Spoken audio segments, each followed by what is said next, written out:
Good afternoon, Spell House. Happy Monday. We're so excited to continue working with our pieces of informational writing. So remember, informational writing is meant to do what? Okay, so we went ahead and then decided what we're going to inform our reader about. This is something you are an expert on, and then made different ideas of subtopics. And our step 2 of our brainstorm was to choose, okay, there are 3 things you're really going to focus on in your informational writing that you feel you can be the best at. Go ahead and make sure that next to your circle map, you have 3 things that you're going to use as subheadings or topics you're really going to talk about in your writing. So now we're going to actually start drafting, which is organizing our text and text features. This is different because if you take a look right here, this is what our narrative writing and most writing looks like. Huge shout outs to Ayana and Gotti for how well structured their narratives were. But it's really different when we're talking about informational writing because we include text features. So your final drafts, which we're going to make on the computer, are going to look like this. So see how there's all these different text features in these. There's captions, headings, pictures, maps, glossaries, all those different things. And this is what informational writing looks like. So right now, go ahead and take a look at your graphic organizer. I'm going to show you how to get started with your graphic organizer. This is sort of our way of doing a rough draft before we type it out tomorrow. So in your title, what are you informing your reader about? Remember, for me, I did being a good friend. So go ahead and write down whatever yours is. And then a subheading below your title. This is where you're going to hook your reader. So just a sentence or two that in your final draft is going to be below the title. So what I'm going to write for this is, want to learn all about being a good friend? I have all the tricks you need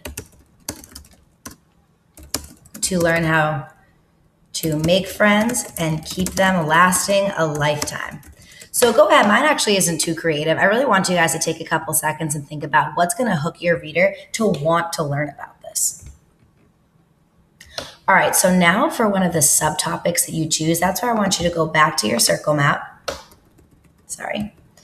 And look at one of those subjects you chose on the side. These are the 3 things you're going to really focus on in your writing. So I'm going to start with always be there for them. That's one of the ones I chose. So now go ahead and enter in subheading 1 of the ones that you chose.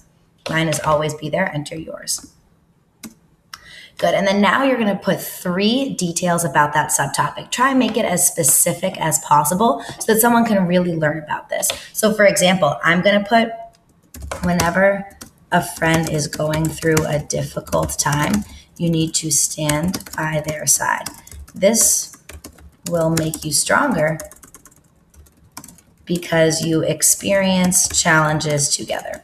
So now go ahead, once you put in your heading, write 3 details about just this subtopic. Make sure your details are not about anything else other than this subtopic.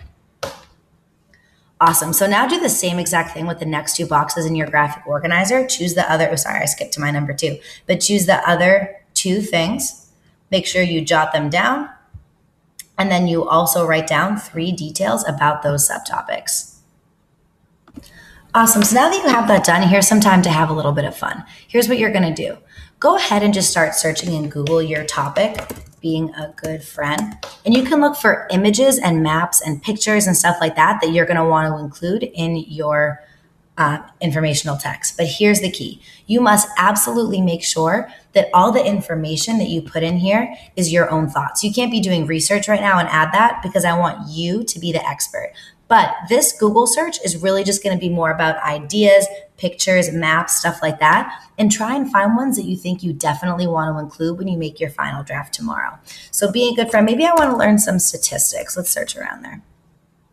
Oh, interesting. 70% of buying experiences are based. Okay, that doesn't really have to do with it. You're going to find a lot of stuff that doesn't really apply. But go ahead and look for different maps, graphs, stuff like that, all different text features that you could include.